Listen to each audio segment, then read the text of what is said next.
자, 안녕하세요. 우리 전 시간까지 원가회계까지 끝냈죠? 이론 문제로 치면 재무회계 원가회계 총 10문제 정도 나오니 한 3분의 2 정도는 배웠다고 봐도 될 것 같아요. 앞으로 배울 부가가치세, 소득세에서는 총 5문제 정도 출제가 되는데 이론 문제에서는 5문제일지라도 부가세와 소득세는 실무로 이어지는 문제들이 많으니까 이제는 여기선 버릴 게 좀 별로 많지가 않아요. 부가세, 소득세, 이론상은 출제 범위가 적긴 하지만 실무까지 이어지니 버릴 내용은 그렇게 많지 않다 해서 수업 중간중간에 이건 너무 중요하지 않다, 안 나온다 라고 하는 부분 빼고는 전체적으로 좀 같이 보면 좋을 것 같아요. 우리 책 126페이지 부가가치세. 자, 출제 보시면 이론 문제에서 부가가치세는 좀 예상하기가 힘들어요. 왜냐하면 군데군데에서 가끔씩 출제가 되는 부분이라 세 문제를 내려니 부가세도 범위가 넓단 말이에요. 근데 그 중에서 세 문제를 추리려니 매회 원가처럼 나오는 부분 계속 나오는 게 아니라 중구난방으로 나온다는 거예요. 그래서 어느 부분에서 나올지 모르겠지만 그래도 조금이나마 중요성이 있는 부분들은 제가 수업 진행하면서 이건 그나마 좀 더 중요하다, 전체적으로 중요하지만 좀 추려서 말씀을 드릴 테니 따라오시면 될 것 같고, 즉 버릴 거 없다라는 거. 자, 우리 책 126페이지. 자, 부가세 설명 들어가기 전에 좀 부가세에 대해서 좀 간단히 알아보면 우리 평소에 학용품도 사고 뭐 볼펜을 산다든지 뭐 식당에서 밥을 사 먹는다든지 하면 여러분들이 결제를 하시고 해당 영수증을 보시면 자세히 보신 분들은 알 거예요. 뭐 공급가액 5,000원, 여기에 부가가치세, 부가세 500원 또는 VAT라고 나와 있는 경우도 있죠. 해서 총 5,500원이 결제가 된다라는 영수증이 있을 거예요. 해서 우리가 배우는 것은 이 부가가치세를 받는 사람은 어떻게 처리를 하고 내는 사람은 어떻게 처리를 할지, 이게 사업과 관련이 있다면 어떤 식으로 계산이 될지, 이 부가세는 누가 납부하고 누가 계산해서 국가에 납부하는지 이 절차들을 하나하나 배우겠다라는 거예요. 부가세를 내는 거래는 어떤 것들이 있는지, 해당 거래가 있다면 해당 금액을 전부 다 내는 것인지 아니면 그와 관련된 공제사항이 있으면 어떻게 공제가 되는지 해서 총 납부할 세액이 얼마인지 해당 절차를 보겠다라는 거예요. 자, 실무 문제에서는 이 납부세액 구하라는 경우도 있고 이 과정 안에 우리가 작성해야 할 신고서 등 제출해야 하는 명세서 등을 어떻게 작성할지 나오는 경우가 있으니 하나하나 보겠다. 자, 보기 전에 부가가치세란 무엇이냐? 부가가치란 부가란 증가된 가치를 말해요. 해당 거래가 발생할수록 가치가 증가된다. 그렇다면 그 증가된 가치에 대해서 우리가 세금을 매기자라는 거예요. 간단히 말하면. 책 내용 보시면 부가가치란 새로이 창출된 가치의 증가분을 말하는데 부가가치세는 이 가치에 세금을 부과하는 것을 말한다. 그럼 간단히 특징에 대해서 알아보자. 첫 번째, 일반 소비세. 즉 웬만한 거래에 대해서는, 일반적인 거래에 대해서는 부가가치세를 납부하겠다. 일반적인 모든 거래에 대해서는 부가세가 납부가 된다. 즉 일반 소비세의 특징을 가진다. 이게 무슨 말이냐? 세금 종류 중에는 특정 거래에 대해서만 세금을 부과하는 게 있어요. 뭐 예를 들면 선박을 팔았다. 또는 골프장 회원권을 샀다, 팔았다.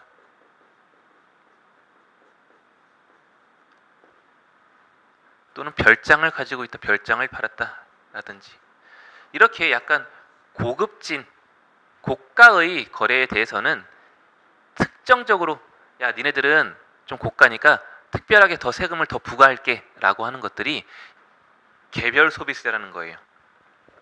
야 니네들은 개별적으로의 가치가 너무 크니 별도의 세금을 매길게 라고 하는 것들이 개별 소비세인데, 얘와는 반대로 일반적인 모든 재화나 용역의 공급에 대해서 과세하는 게 일반 소비세, 즉 부가가치세의 특징이에요. 그래서 우리들도 평소에 생활하면서 물건을 사고 물건을 팔고 하면서 해당 부가세가 발생이 된다는 거예요. 우리도 알게 모르게 살아가면서 부가세라는, 부가가치세라는 세금을 납부하고 있다는 거예요. 해서 일반 소비세의 특징을 가지고 있다. 첫 번째. 두 번째, 소비형 부가세.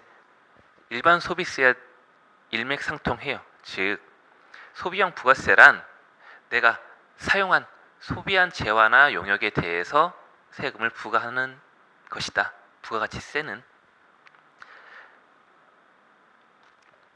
그래서 뒤에서 내용 배울 건데 어떤 식이냐면, 내가 A고 A와 B가 있다 라고 하면 A는 물건을 만들어서 파는 사람이야. B는 그 만든 제품을 사서 일반 사용자에게, 소비자에게 판매하는 사람이야. 즉 A는 볼펜을 만드는 사람, 만드는데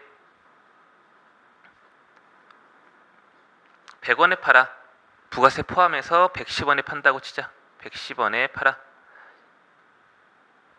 물건 만드는데 50원 들었어.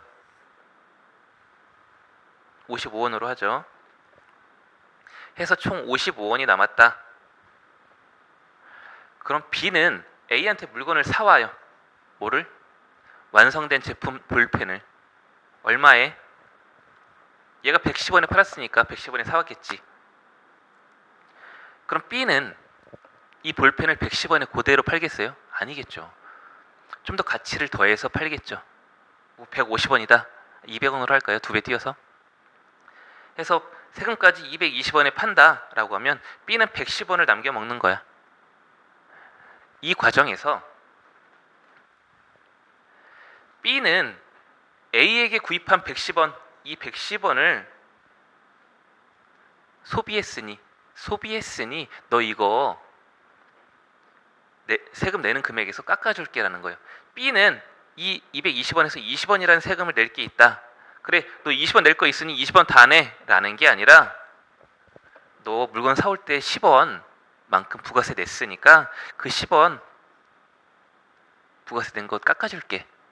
네가 팔 때 내야 되는 20원 중에 네가 사올 때 부담한 부가세 10원 깎아줄게. 그래서 넌 총 20원 내지 말고 10원만 부가세 세금 내 라는 게 소비형 부가가치세의 특징이에요. 즉 재화 또는 용역의 매입세액을 구입한 과세 기간의 매출세액에서 공제받는 소비형 부가세제를 채택하고 있다. 내가 판매한 부분에 대해서는 세금을 납부를 하고 구입한 부분에 대한 부가가치세는 공제를 받는다. 이게 합리적이겠죠. 자, 세 번째, 네 번째는 같이 설명을 드릴게요. 앞의 내용과 이어지세요. 그래서 소비형 부가가치세이기 때문에 우리 앞에서 A와 B는 구입한 세금에 대해서 공제를 받았죠. 이렇게 거래마다 전 단계에 대한 매입세액에 대한 공제를 해주는 것을 전 단계 세공제법이라고 해요.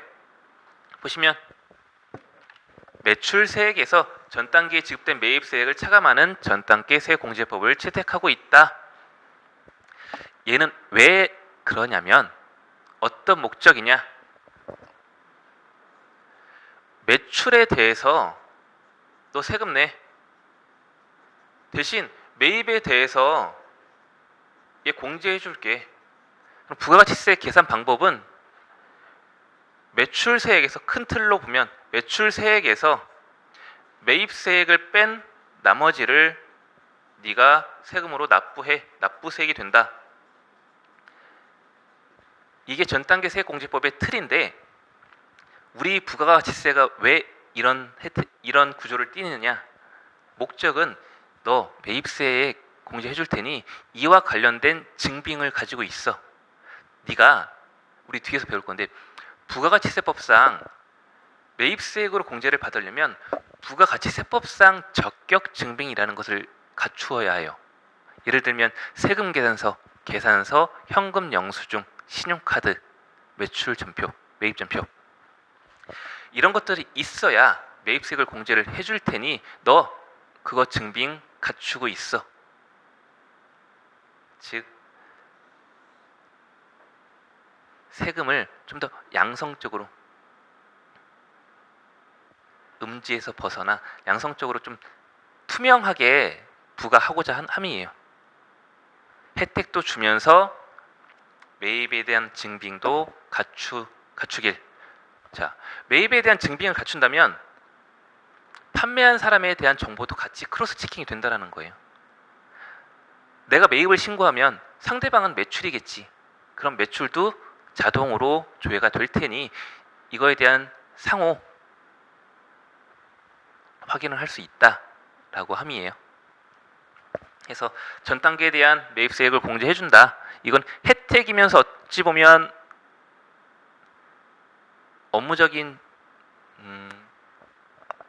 업무적으로 서로 보완해주는 관계라고 보시면 될 것 같아요. 사업자와 국가 간에. 자, 4번 다단계 거래세. 다단계 거래세는, 부가가치세는 최종 소비자에게 도달할 때까지 모든 거래에 대해서 발생되는 부가가치세라는 거예요. 보시면 A가 만들어서 B가 샀다. A가 만든 제품을 B가 사서 B는 다시 C에게 야 이거 좀 팔아줘 라고 의뢰를 한 거야. 그럼 C는 최종 소비자에게 팔겠지. 예를 들면 A가 제조회사야. 제조회사고 B는 운반회사, C는 편의점이다 라고 치면, 부가가치세는 이 해당 거래가 발생할 때마다 같이 증가분이 생기겠지. 서로 조금씩 더 남겨 먹겠죠. 직거래보다 중간중간 유통 단계가 낀다면 해당 제품의 가격은 올라가겠지. 왜? 각자 자기 가치 증가분에 대해서는 더 남겨 먹어야 되니까. 해서 거래 단계마다 가치가 증가하는데 이 거래 단계마다 부가가치세를 부과하겠다라는 거예요. 다단계 거래세. 해서 최종 소비자에게 올 때까지 모두 단계마다 부과를 하겠다라는 게 다단계 거래세의 특징. 그래서 2번, 3번, 4번에 대한 특징은 연결되어 있다고 보시면 되세요. 소비형 부가세, 전단계 세액공제법, 다단계 거래세는 거래 단계별로 부가가치세가 과세가 되는데, 과세가 되지만 네가 구입한 부분에 대해서는 매입세 공제를 해줄게. 전단계 세액공제법 다 연결됐다고 보시면 되고,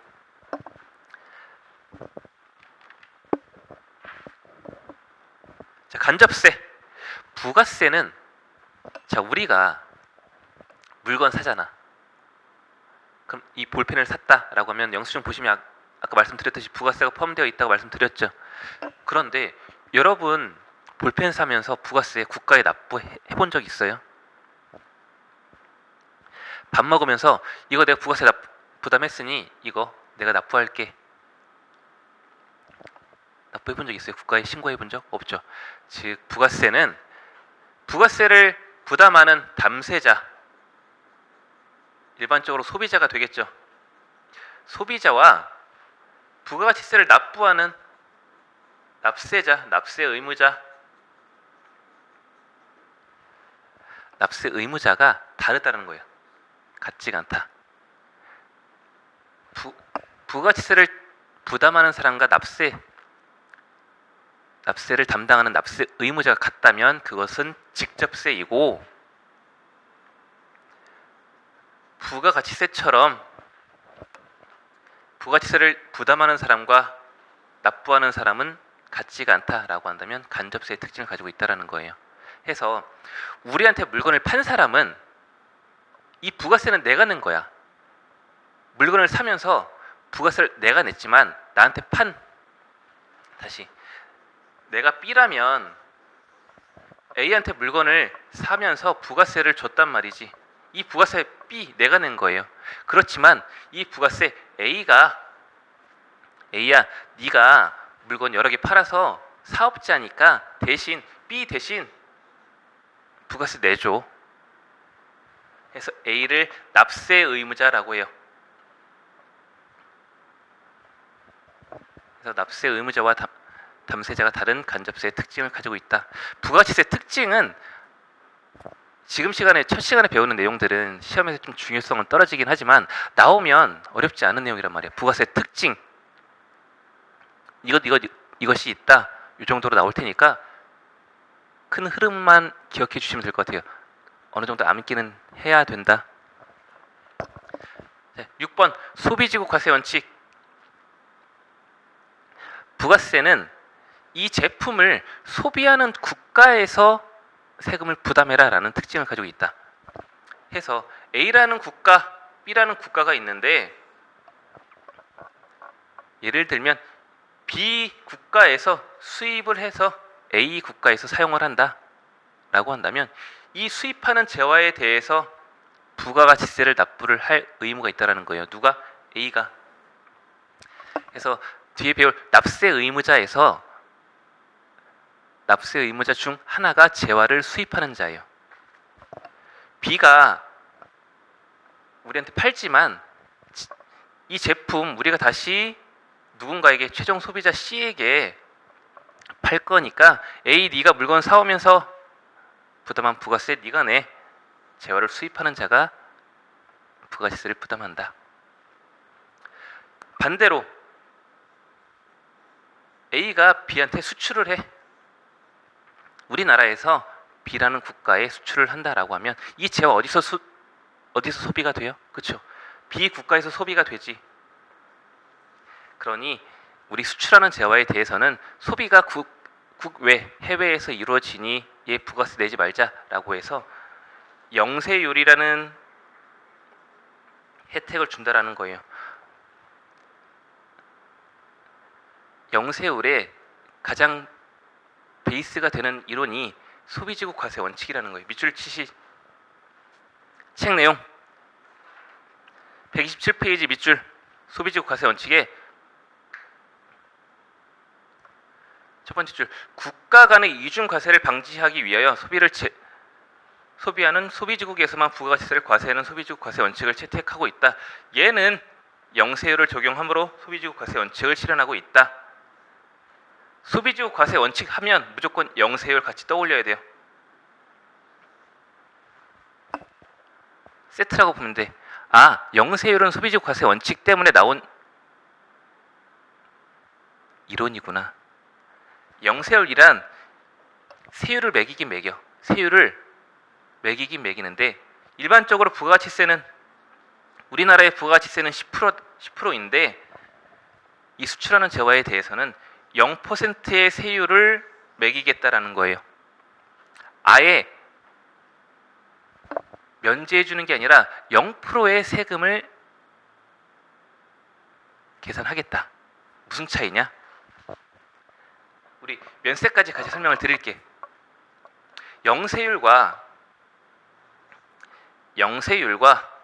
면세는 매출에 대해서 부가가치세를 계산하지 않는 특징은 같다. 그러나 영세는 0%의 세율을 계산하니 우리 앞에서 말한 전단계 세공제법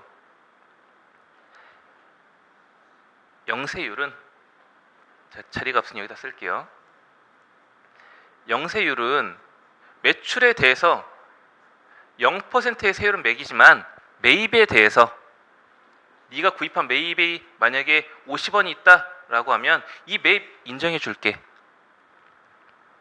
부가시세 전체를 면제해 주는 게 아니라 매출에 대해서만 0%의 세율을 계산하는 것이니 매입 너 인정해 줄게. 그렇다면 네가 물건 사면서 부담한 부가세 50원 이거 환급해 줄게라는 거예요. 매출에 대해서는 0%, 다만 다시 매출에 대해서는 0% 계산하지만 매입에 대해서는 인정해 줄게. 그게 영세율의 가장 큰 틀. 반대로 면세는 너 매출에 대해서 세금 계산 안 할 테니까 매입에 대해서도 인정 안 할래. 매출 매입 다 계산 안 할래. 왜냐면 면세 사업자는 부가세법상 사업자가 아니에요. 그러니 이런 혜택을 주는데 왜 주느냐? 자, 이어서 설명드리면 면세 제도는 우선 밑줄 세부담의 역진성을 완화하기 위하여 특정 재화 또는 용역의 공급에 대해서 부가가치세 과세 대상에 제외시키는 거다. 과세 대상에서 제외시킨다는 거예요. 제외 동그라미 그리고 역진성 완화 동그라미.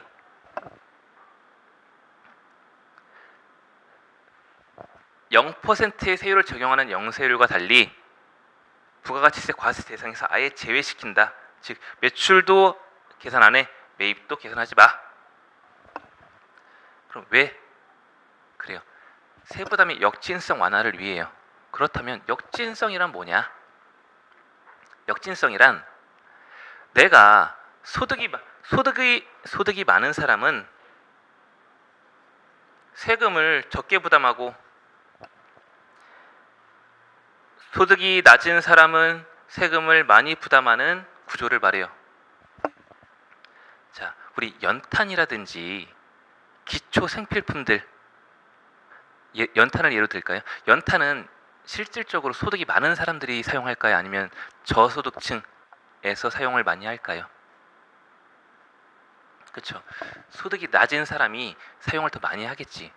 그렇다면 연탄에 대해서 부가가치세를 매긴다면 소득이 많은 사람들은 연탄을 안 쓰니 세금을 부담을 안 할 거 아니야. 반대로 소득이 낮은 사람들은 연탄을 많이 사용하니 연탄에 대해서 세금을 많이 부담하는 사람은 소득이 낮은 사람이 된다는 거. 이게 어떻게 보면 세 구조가 잘못되어 있다는 거죠. 저소득층은 세금을 적게 내는 게 일반적일 테고 소득이 높은 사람들은 세금을 더 많이 내는 게 세금의 일반적인 구조다. 그러니 이렇게 저소득층에서 많이 사용하는 제품에 대해서는 그래 이거 부가가치세 받지 마. 세금 면제해 줄게. 혜택을 주는 거예요. 그래서 뒤에 면세 가면 배울 건데 어떤 것들이 있냐면 기초 생필품 또는 연탄, 교육 용역들 여러 가지가 있다라는 거 뒤에서 같이 배울 거니까 이런 느낌만 아시면 될 것 같아요. 그래서 면세 제도는 역진성 완화를 위함이다. 면세 제도 나오면 얘도 세트로 역진성 완화 세트로 알고 계시면 될 것 같아. 소비지구 과세 원칙 영세율 면세 제도 역진성 완화 이거 이런 문제에서 많이 출제되는 부분이에요. 자, 그렇다면 부가가치세는 누가 납세 의무를 지느냐? 납세 의무자는 누가 있느냐? 크게 보시면 부가세는 크게 사업자와 재화를 수입하는 자로 구분이 된다. 그래서 재화를 수입하는 자는 앞에서 잠깐 배웠죠. 그래서 넘어가고 사업자에 대해서 간단히 좀 볼게요.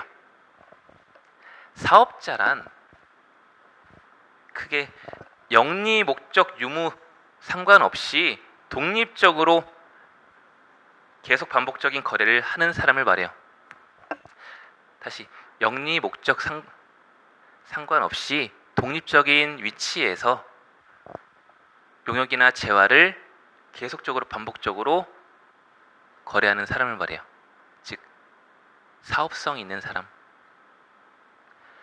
해서 영리 목적 유무 관계없이 부가가치세를 부과한다라는 것은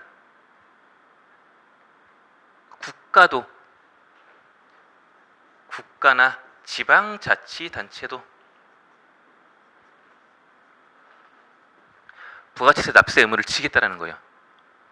해당 거래가 부가가치세 과세 대상 거래이라면 네가 국가일지라도 지방자치단체일지라도 차별을 두지 않겠다라는 거예요.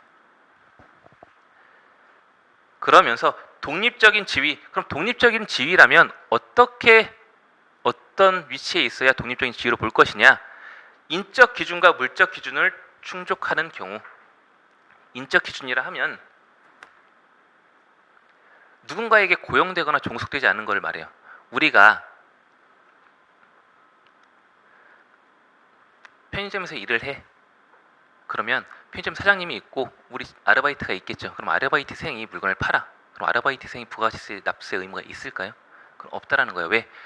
아르바이트생은 편의점 사장님한테 종속 고용되어 있는 관계이기 때문에 부가세 납세 의무가 없다. 독립적인 지위가 아니다라는 거예요. 그리고 인적 기준 충족됐다면 물적 기준도 충족을 해라. 그럼 물적 기준은 뭐냐? 주된 사업에 부수되거나 연장이 아닌 별개의 것이어야함을 의미한다.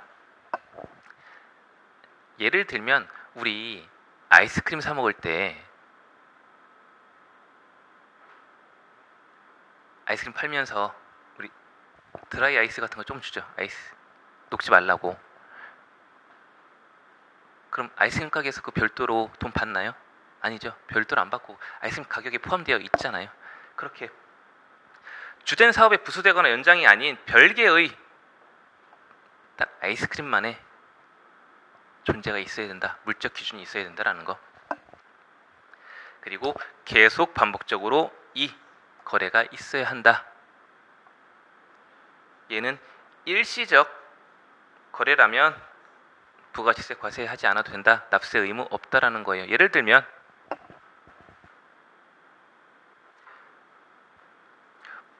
현대자동차에서 자동차를 파는 것은 계속 반복적으로 이루어지는 거래이니 납세 의무가 있겠죠. 그러나 우리가 자동차를 사서 일반적인 개인들이 자동차를 사서 중고로 판다라고 한다면 얘는 일시적인 거잖아. 우리가 차를 파는 것은 계속 반복적이 아니니 이거 일시적이니 부가가치세 과세하지 마.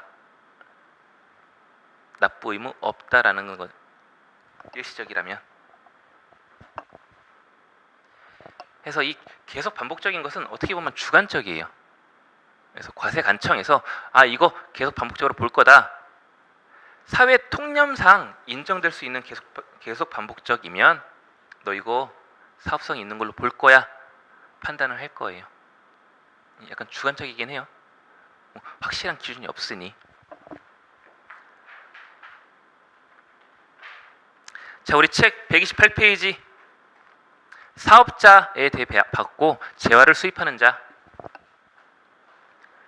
왜 재화를 수입하는 자도 과세를 한다? 그쵸? 소비지구 과세 원칙 때문에 A가 B라는 국가에서 물건을 사왔는데 B에게 야, 너 우리나라한테 물건 가지고 오니까 네가 부가치세 내 라고 납세 의무를 지울 수 없기 때문에 수입하는 자, 재화를 수입하는 A, 네가 부가치세 내. 그리고 네가 물건 팔 때 C에게 물건 팔 때 네가 낸 세금 공제해 줄게 라는 거예요. 어찌됐건 수입하는 네가 B를 대신해 부가가치세를 부담해라 라는 구조의 내용이라고 보시면 되세요. 재화를 수입하는 자, 납세 의무자. 자, 책 128페이지 중간. 그럼 부가가치세법상 사업자를 크게 어떻게 구분할지 보자. 부가세법상 밑줄. 사업자는 일반 과세자와 간이 과세자로 구분이 된다. 일반 과세자, 간이 과세자. 이 두 개만 있다라는 거예요. 표 보시면 과세 사업자, 일반과 관이가 있다. 그렇다면 면세 사업자는 뭐냐? 면세 사업자는 부가세법상 사업자가 아니라 소득세법 또는 법인세법상 사업자를 말해요.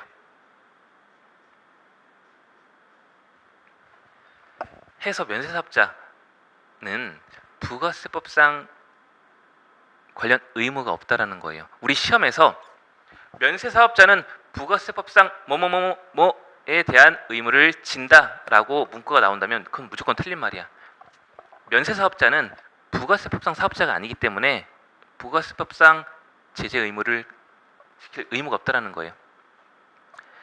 그래서 요거 문구로 가끔 출제되는 부분이니까 기억해 주시고, 부가세법상 사업자는 일반과 간이가 있고 부가세 납세 의무도 당연하게 일반은 가지고 있고 간이 가세자도 납세 의무를 진다. 그렇다면 일반과 간이를 구분하는 기준은 뭐냐? 매출 기준이에요. 간이 거세자는 국가에서 보기에 야, 너 매출이 좀 작으니 세금 좀 적게 납부해. 부가세법상 의무 좀 축소해 줄게 라고 혜택을 주는 거예요. 왜? 매출이 작으니까, 규모가 작으니. 그 기준이 연 매출 연 4,800만 원 기준이에요. 근데 우리 시험에서는 간이가세자는 시험에 한 번도 출제가 된 적이 없으니까 얘는 논외로 하고, 앞으로 일반 과세자 그리고 면세사업자, 부가세법 사업자는 아니지만 면세사업자에 대해서도 좀 보겠다.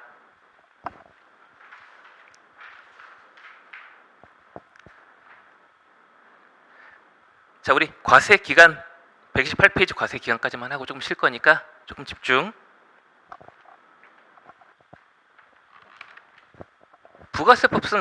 부가세법은 크게 1년을 기준으로 본다면 1기와 2기로 구분이 돼요. 1기와 2기. 그렇다면 언제부터 언제를 1기로 볼지, 언제부터 언제를 2기로 볼지 보자. 1월 1일부터 6월 31일까지를 1기로 보고, 7월 1일부터 12월 말까지를 2기로 본다.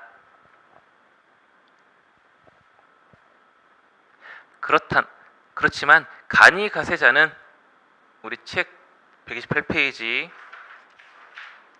하단표 보시면, 간이가세자는 니네 영세하니까 이렇게 자주 기수를 나누지 말고 그냥 1년에 한 번 과세기간으로 잡아. 무슨 차이냐?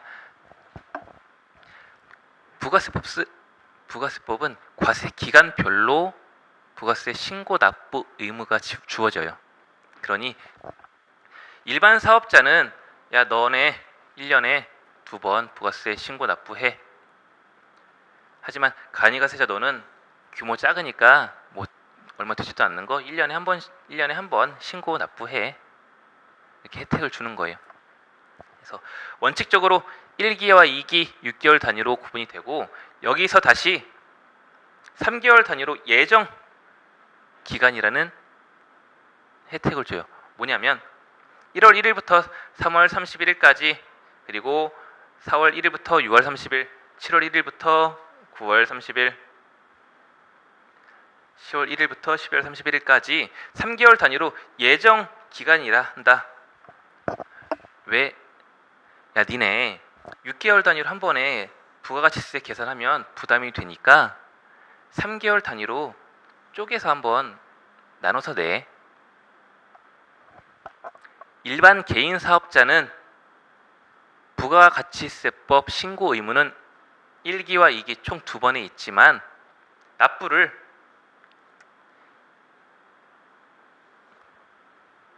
예정 신고 기간별로 한 번에 내기 부담되니까 나눠서 내라는 혜택을 주는 거고, 내가 만약에 법인 사업자라면, 우리 시험은 실무상 법인 사업자를 가정을 해요.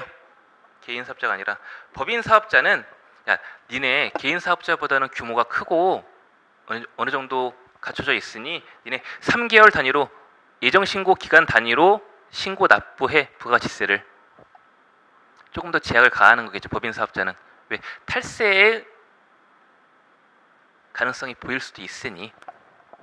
해서 법인 사업자는 예정 신고 기간별로 부가세 신고 납부 의무가 있다. 개인 사업자는 확정 신고 1기와 2기 때만 부가세 신고 납부 의무가 있다라는 거 같이 기억해 주시고, 과세기간 내용 보시면 원칙은 1월 1일부터 6월 30일 1기, 7월 1일부터 12월 31일까지가 2기인 거고, 만약에 내가 기중에 사업을 새로 시작했다. 1월 1일부터 사업을 시작하면 깔끔하긴 하겠지만 보통은 사업을 중간에 시작하겠지. 뭐 4월 2일 날 했다라고 하면 네 과세기간은 4월 2일부터 당해 과세기간 종료일 1기 언제 종료해요? 그렇죠. 6월 30일이죠. 그러면 4월 2일부터 6월 30일까지를 1기 그리고 그 뒤에부터는 동일하다. 7월 1일부터 12월 31일. 만약에 내가 7월 5일 날 사업을 개시했다라고 하면 1기가 언제예요? 얘 과세기간은 7월 5일부터 12월 31일까지가 되겠지. 만약에 반대로 폐업을 했다라고 한다면 폐업한 일까지를 사업 개시일부터 폐업 일까지를 과세기간으로 보겠다.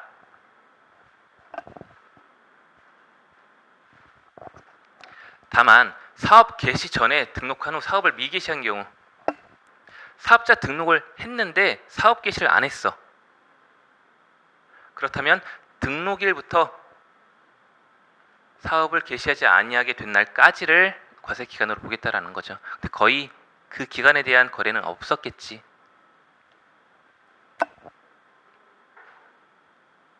그래서 이 내용은 폐업자는 좀 기억을 해주시고 별표 하나 정도 기억해 주시고 나머지는 넘어가도 될 것 같아요.